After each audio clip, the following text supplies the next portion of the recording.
अस्सलाम वालेकुम, वेलकम है आपका इस चैनल में। मेरी 14 साल हसीन साली कुछ दिनों के लिए हमारे घर रहने आई। मैं जिसे बच्ची समझ रहा था वो तो पूरी आग निकली। मेरी बीवी अस्पताल में अपनी माँ के साथ दाखिल थी। इसके लिए मेरी सास रात को मेरी साली को मेरे पास छोड़ गई। मैंने इसे बच्ची समझकर अपने साथ सुला लिया कि कहीं वो नए घर में डर न जाए, लेकिन इसने तो आधी रात को मेरे साथ ही बेड पर। रात के 12 बजे के करीब मेरे कमरे के दरवाजे पर दस्तक हुई तो मैं जान गया कि मेरी साली निदा होगी, क्योंकि वो इस वक्त पूरे घर में अकेली थी और वो पहली दफा हमारे घर रहने के लिए आई थी, तो शायद इसे रात के इस पहर डर लग रहा था। जैसे ही मैंने दरवाजा खोला तो ये देखकर मेरी हैरत के इंतहा न रही कि वो नीम भराना सी नाइटी पहने दरवाजे पर खड़ी थी।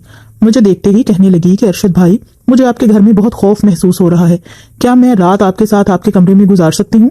मेरी नजर में तो निदा एक 14 साल की बच्ची थी, लेकिन मैं पहली बार इसे यूं देख रहा था। वो तो किसी गुलाब की कली की तरह तरोताजा थी। 14 साल की उम्र में ही इसका बदन भरपूर जवान हो गया था। कमरे में मध्यम रोशनी होने के बावजूद भी नीम भराना नाइटी में इसके जिस्म का हर हिस्सा वाज़ेह नजर आ रहा था। वो मेरी बीवी की छोटी बहन थी। यही सोचकर मैंने उसके वजूद से नजरें चुराई और उसे सोने के लिए सोफे पर तकिया रखकर दे दिया और खुद बेड पर लेट गया। मोबाइल चलाने लगा। मेरी शादी को 5 साल होने वाले थे और मेरी शादी के वक्त निदा एक 9 साल की बच्ची थी। मेरा अपने ससुराल में बहुत ही कम जाना होता था, इसलिए मैं निदा को भी अभी तक बच्ची ही समझ रहा था। लेकिन मुझे क्या खबर थी कि वो तो पूरी कयामत बन चुकी है। मैं मोबाइल में मगन था और निदा सोफे पर बेचैन लेटी थी। रात के इस पहर मोबाइल पर भी एक से बढ़कर एक सामान सामने आ रहा था, जिसकी वजह से मेरे सोए हुए जज्बात जाग रहे थे। मैंने निदा को आवाज देकर पूछा कि कोई मसला है क्या? निदा कहने लगी कि अरशद भाई, ये सोफा बहुत छोटा है और मेरे पाँव सोफे से बाहर जा रहे हैं, जिसकी वजह से मैं सही तरह से लेट नहीं पा रही। निदा की बात सुनकर मैंने कहा कि ठीक है निदा, तुम बेड पर आ जाओ, मैं सोफे पर बैठ जाऊंगा। निदा जैसे ही बेड पर आई तो मैं अपना तकिया लेकर उठने लगा, लेकिन निदा ने मेरा हाथ पकड़कर रोक लिया और कहने लगी कि अरशद भाई, आप क्या सारी रात बैठे ही रहेंगे? मेरे साथ यहीं बेड पर सो जाएं, मुझे कोई परेशानी नहीं होगी। मेरे लिए निदा के जिस्म से नजरें हटाना मुश्किल हो रहा था। मैंने बहुत मुश्किल से निदा की बात मानकर दूसरी तरफ करवट बदली और मोबाइल चलाने लगा। मुझे पता ही नहीं चला कि कब मेरी आंख लग गई। अभी मुझे सोए हुए कुछ ही देर गुजरी थी कि अचानक ही मेरी आंख खुली और मेरे रोंगटे खड़े होने लगे। मैं सोच भी नहीं सकता था कि जिसे मैं कम उम्र बच्ची समझ रहा हूँ वो तो पूरी शराब है। हर गुजरते पल के साथ मेरे दिल में जज्बात का तूफान ठाठे मारने लगा था, लेकिन मैं बहुत मुश्किल से खुद पर काबू पा रहा था। लेकिन फिर निदा ने मेरे साथ कुछ ऐसा किया कि मेरे कदमों तले से जमीन निकल गई और ना चाहते हुए भी मैं उसकी बात मानने पर मजबूर हो गया। मेरी और सबा की शादी को 5 साल गुजर चुके थे और इन 5 सालों में ऐसा कोई दिन नहीं था जब सबा ने मेरी खिदमत में कोई कसर छोड़ी हो। मेरी और सबा की मुलाकात कॉलेज में हुई थी और हम दोनों एक दूसरे को पहली ही नजर में पसंद आ गए थे। हम दोनों के प्यार मोहब्बत का सिलसिला बढ़ते बढ़ते शादी तक पहुंच गया था। जब मैंने अपने घर वालों को सबा के मुतालिक बताया तो मेरी माँ ने यह कहकर इनकार कर दिया कि खानदान से बाहर वो किसी सूरत मेरी शादी नहीं करेंगी। लेकिन मैं सबा की मोहब्बत में इतना आगे बढ़ चुका था कि वापसी का कोई रास्ता मुमकिन नहीं था। उसके बगैर 2 घड़ी भी गुजारा करना मुश्किल था। हम दोनों अपनी ही मोहब्बत में सारी हदूद पार करते हुए तमाम रिश्ते कायम कर चुके थे। कॉलेज में जाने के बाद हम दोनों एक दूसरे का हाथ पकड़कर वापस बाहर निकल जाते और कॉलेज के पीछे बने हुए छोटे छोटे होटलों में एक दूसरे के साथ वक्त गुजारते। मैंने अपनी माँ को मनाने की बहुत कोशिश की, लेकिन वो किसी भी सूरत में इस शादी के लिए राजी ना हुई और मैंने सबा के साथ भागकर शादी कर ली। जब मेरे माँ बाप को इस बारे में इल्म हुआ तो उन्होंने मुझे घर से ही निकाल दिया, क्योंकि मैं कोई नौकरी नहीं करता था और ना ही मेरी कोई कमाई थी। और जब सबा के घर वालों को इस बारे में पता चला तो वो भी हमारी शादी के खिलाफ हो गए और यही वजह थी कि मैं कुछ भी नहीं कमाता था। बहुत मुश्किल से मैंने सबा के घर वालों को राजी कर लिया, लेकिन सबा के घर वालों ने हमसे मिलना जुलना खत्म कर दिया था। काफी अरसे तक मैं और सबा फाकों वाली जिंदगी गुजारते रहे, लेकिन जैसे ही मेरी नौकरी लगी और मेरे हालात कुछ बेहतर हुए तो सबा ने अपने घर वालों से मिलना जुलना शुरू कर दिया। लेकिन अब वो लोग मुझे बिल्कुल भी पसंद नहीं थे, क्योंकि जब मुश्किल हालात थे तो उन्होंने मुझे नहीं अपनाया था और इसलिए मैं सबा के घर ना जाने के बराबर चाहता था, साल में 1 या 2 दफा। इसलिए मैंने सबा की छोटी बहन निदा को कभी सही से देखा भी नहीं था। ना ही मैं इस बात से वाकिफ था कि वो अब 14 बरस की खूबसूरत लड़की बन चुकी है। खुदा ने हमें औलाद की नेमत से कई सालों तक महरूम रखा था और बहुत ज्यादा इलाज कराने के बाद अब सबा हमारे बच्चे को जन्म देने जा रही थी। मेरे घर वाले तो थे नहीं, इसलिए मजबूरन मुझे सबा की माँ को बुलवाना पड़ा। और जब हम सबा को अस्पताल लेकर गए तो डॉक्टर ने बताया कि सबा को 1-2 दिन अस्पताल में दाखिल रहना पड़ेगा। प्रेगनेंसी के इस अरसे में सबा को बहुत सी बीमारियां हो चुकी थी, इसलिए इसका केस काफी मुश्किल था। सबा के वालिद कहीं शहर से बाहर गए हुए थे, इसलिए सबा की वालिदा ने उसकी छोटी बहन को मेरे पास हमारे घर में छोड़ दिया, क्योंकि वो इसे अकेला नहीं छोड़ सकती थी। बहुत अरसा बाद सबा की बहन निदा को पहली दफा देख रहा था और मैं इसको देखकर हैरान रह गया था। मैं तो सबा की खूबसूरती का ही दीवाना था, लेकिन उसकी छोटी बहन तो इससे कहीं ज्यादा खूबसूरत थी और उसे देखकर मैं सबा को भूल गया था। निदा ने सबा की गैर मौजूदगी में घर के सारे कामकाज बहुत अच्छे से किए और मुझे बिल्कुल महसूस नहीं हुआ कि सबा घर में नहीं है। इसलिए सारे घर को सलीके से साफ सुथरा करके सोने की तैयारी शुरू की तो मैं भी अपने कमरे में चला आया। लेकिन थोड़ी ही देर बाद जब कमरे के दरवाजे पर दस्तक हुई तो मैं जान गया कि निदा आई है। शायद इसे किसी चीज की जरूरत थी, लेकिन मैं इस बात से बिल्कुल बेखबर था कि निदा तो कुछ और ही इरादा लेकर आई है। पहले तो वो सोफे पर आराम से बैठ गई और कहने लगी कि मुझे बहुत ज्यादा अकेलेपन में खौफ महसूस हो रहा था, क्योंकि ये घर मेरे लिए बिल्कुल नया है। इसलिए मैंने सोचा कि क्यों ना मैं आपके कमरे में ही रात गुजार लूं। मैंने निदा से कहा कि अच्छा किया जो तुम चली आई, ये तुम्हारा अपना ही घर है, तुम यहाँ आराम से सो सकती हो। लेकिन निदा को यूं नींद भराना नाइटी में देखकर मेरी नजरें बार बार उसके जिस्म का तवाफ कर रही थी। मुझसे बातें करते करते वो सोफे पर लेट गई और मैं बहुत मुश्किल से उससे नजरें चुराकर अपने फोन में ध्यान लगाने लगा। थोड़ी ही देर में वो बेचैनी से करवटें बदलने लगी। मेरा ध्यान बार बार भटक कर उसके वजूद पर जा रहा था और जब मैंने उसे बेचैन देखा तो मैं पूछ रहा था कि क्या हुआ है।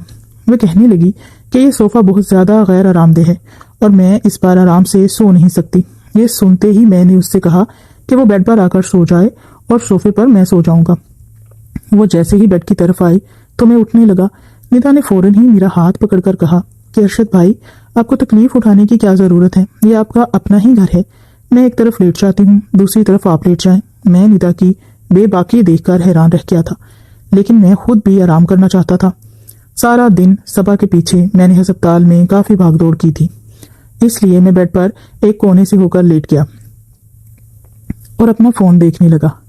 निदा की मौजूदगी में अपने जज्बात पर काबू पाना मेरे लिए मुश्किल मरहला था, जिससे मैं इस वक्त गुजर रहा था। फोन देखते देखते ही मुझे कब नींद आ गई मुझे पता भी ना चला, और जब मेरी आंख खुली तो मुझे एहसास हुआ जैसे कोई मेरे जिस्म पर हाथ फेर रहा हो। और जब मैं पूरी तरह होश में आया तो मुझे अंदाजा हुआ कि निदा मेरे बहुत करीब लेटी हुई है और इसकी उंगलियां मेरे जिस्म पर हरकत कर रही हैं। मैं एक मर्द था और बहुत कोशिश के बावजूद भी खुद को निदा से दूर न कर सका और मैं भी करवट बदलकर उसके करीब हो गया। निदा तो जैसे इस बात के इंतजार में थी, जैसे ही उसे इल्म हुआ कि मैं इसका साथ देने के लिए तैयार हूँ, फौरन ही अपने जज्बात मुझ पर लुटाने लगी और मैंने भी उसके हर जज्बे की खूब पजीराई की। जब हम दोनों अपना मकसद हासिल कर चुके तो निदा ने अपने फोन में मेरे साथ हमारी कई तस्वीर खींची, जिनमें हम दोनों एक दूसरे की बाहों में थे।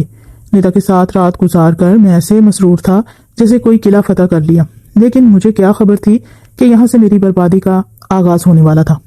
फिर मैं अस्पताल जाने के लिए निकल गया। मैं सारा रास्ता खुशी से सरशार जब अस्पताल में पहुंचा तो मेरी बीवी सबा की हालत बहुत खराब थी। डॉक्टरों ने बताया कि सबा की जिंदगी और मौत के दरमियान झूल रही है और कभी भी कुछ भी हो सकता है। सबा की माँ भी बहुत ज्यादा परेशान थी, जबकि अस्पताल जाकर मेरी हालत भी खराब हो गई थी। सारा दिन मैं सबा के साथ रहा, लेकिन सबा की हालत पहले से बेहतर न हुई। डॉक्टर ने कहा कि कुछ दिन सबा को और अस्पताल में रखना होगा। ये सुनकर न जाने क्यों मुझे अजीब सा सुकून महसूस हुआ कि जितने दिन सबा अस्पताल में रहती मुझे निदा के साथ वक्त गुजारने का मौका मिल जाता। मैंने डॉक्टर से कहा कि मेरे बच्चे को कुछ नहीं होना चाहिए। डॉक्टर ने मुझे तसल्ली दी। मैं रात तक अस्पताल में रहा और रात के वक्त मैं सबा की अम्मी से यह कहकर घर वापस आ गया कि निदा घर पर अकेली होगी। अब मुझे वापस जाना चाहिए, क्योंकि अस्पताल में सबा के साथ किसी औरत को ही रुकने की इजाजत थी, इसलिए सबा की अम्मी का रहना बहुत जरूरी था। मैं जब अस्पताल से घर वापस लौटा तो निदा बहुत ही खुश थी। अचानक ही वो मुझसे पूछने लगी कि मैं सबा की अलमारी खोलकर देख सकती हूँ क्या। मैंने निदा से कहा कि इसमें भला पूछने की कौन सी बात है, तुम्हारी आपी की ही तो अलमारी है। इसने कहा कि चाबी दे फिर मुझे। मैंने उसे चाबी दे दी और वो सबा की अलमारी खोलकर एक एक चीज देखने लगी और सबा जो कपड़े मेरे लिए रात को पहनती वो निकाल निकाल कर मुझे दिखाने लगी और मुझसे पूछने लगी कि इसमें से आपको कौन सा पसंद है। मैंने एक छोटी सी नीली रंग की नाइटी पर हाथ रख दिया और इसे कहा कि ये सबा पर बहुत जचती है। ये सुनते ही निदा वो नाइटी उठाकर कमरे से निकल गई और जब काफी देर बाद वापस आई तो मेरी आंखें हैरत से फैल गईं। वो सबा की नाइटी पहने उससे भी कहीं ज्यादा हसीन लग रही थी। अचानक ही वो मेरे आगे आकर मुस्कुराते हुए पूछने लगी कि ये मेरे बदन पर ज्यादा जच रही है या फिर आप ही पे ज्यादा जचती है। ये सुनते ही मैंने उसे अपनी बाहों में भरा और बहुत मोहब्बत से उससे कहा, ये तुम्हारे बदन पर खूब लग रही है। सबा तो ये पहनकर इतनी अच्छी नहीं लगती जितनी तुम लग रही हो। मैंने उसके हाथ में पकड़ा मोबाइल लेकर साइड पर रख दिया और खुद मैं उस पर अपनी मोहब्बत लुटाने लगा। इसे इस नाइटी में देखकर तो मैं बिल्कुल ही बेकाबू हो गया था। मैं सोच भी नहीं सकता था कि 14 साल की उम्र में कोई लड़की हुस्न की देवी भी हो सकती है। लेकिन निदा तो हुस्न की सारी हदें पार कर रही थी। इसका पूरा बदन बहुत हसीन था और हर गुजरते पल के साथ मैं इस पर हावी होता जा रहा था। सारी रात इस पर अपने जज्बात लुटाने के बाद जब मैं सुबह अस्पताल पहुंचा तो मुझे पता चला कि मेरी बीवी ने अभी अभी एक मुर्दा बच्चे को जन्म दिया है। ये सुनकर तो मेरी हालत खराब हो गई। मेरी बीवी की हालत भी बहुत ज्यादा खराब थी और डॉक्टर उसे ठीक करने की पूरी कोशिश कर रहे थे। शाम तक सबा की हालत कुछ बेहतर हुई तो इसे अस्पताल से छुट्टी मिल गई। मुझे अपने बच्चे के इंतकाल का बहुत दुख था। मैं सबा को संभालते हुए घर ले आया। सबा को देखकर निदा का चेहरा उतर गया था। इसने एक अजीब सी नजर सबा पर डाली और कमरे में चली गई। मैंने सबा को कमरे में लाकर लिटा दिया।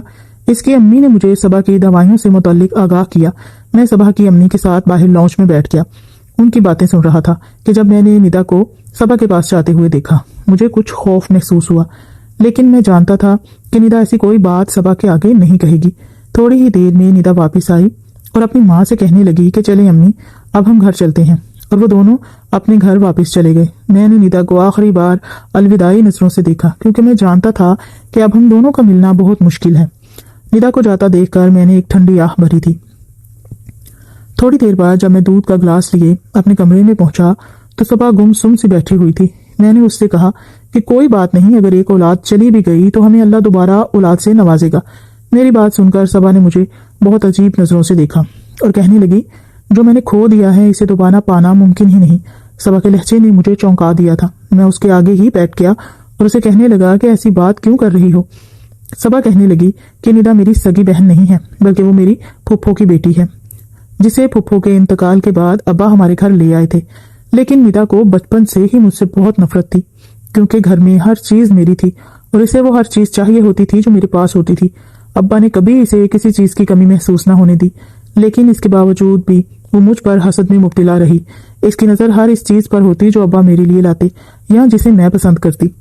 जब मेरी तुमसे शादी हुई तो तुम मेरे घर आया जाया नहीं करते थे और मुझे इस बात की तसल्ली थी कि वो तुम पर अपनी नजरें नहीं जमाएगी। लेकिन मुझे अंदाजा नहीं था कि वो मेरे हसद में इतनी आगे बढ़ चुकी है कि उसने तुम्हें मुझसे छीनने के लिए वो सब कर दिया जिसके बारे में मैं सोच भी नहीं सकती थी। सबा की आंखों से आंसू बह रहे थे और वो मुझसे कह रही थी कि निदा ने जाने से पहले मुझे वो सारी वीडियोस दिखा दी हैं और सारी तस्वीर भी दिखा दी हैं जिनमें हम दोनों एक साथ थे। सबा की बात सुनकर मैं सदमे में आ गया था। निदा ने सब कुछ जानबूझकर एक मकसद के तहत किया था और मैं इसके हाथों खिलौना बन गया था। सबा की आंखों में मेरे लिए सिर्फ और सिर्फ नफरत बाकी बच गई थी। उसने अपनी औलाद भी खो दी थी और शौहर भी। मैं सबा के आगे शर्मिंदगी से सर झुका गया था कि जब सबा ने मुझसे कहा कि वो जाते जाते मुझसे मेरी नीली नाइटी मांग कर ले गई है क्योंकि वो तुम्हें मुझसे ज्यादा उसके बदन पर जचती हुई दिखाई देती है। मुझे लगा था जैसे सबा के लफ्जों ने मुझे जमीन में जिंदा गाड़ दिया हो। वक्त जज्बात के हाथों मैं अपनी जिंदगी हार गया था और अब कभी सबा के आगे नजर उठाकर जिंदगी नहीं गुजार सकता था। निदा ने कुछ ही वक्त के बाद मुझे ब्लैकमेल करने का सिलसिला शुरू कर दिया था। वो मुझसे हर बार एक बड़ी रकम का तकाजा करती है और मेरे ना देने का कहने पर मेरी तस्वीर वायरल करने की धमकी देती। मैं उसे 14 साल की एक सीधी सादी मासूम बच्ची समझ रहा था। वो दरअसल एक फितना थी जिसने मेरी पूरी जिंदगी बर्बाद करके रख दी थी। मेरा और सबा का ताल्लुक बिल्कुल मुर्दा हो गया था क्योंकि सबा अब मुझे सिर्फ और सिर्फ नफरत की निगाह से देखती थी। वक्त, लज्जत और मजे ने मुझे कहीं का नहीं छोड़ा था। कहानी अच्छी लगी है इसको लाइक कीजिएगा, चैनल को सब्सक्राइब कीजिएगा।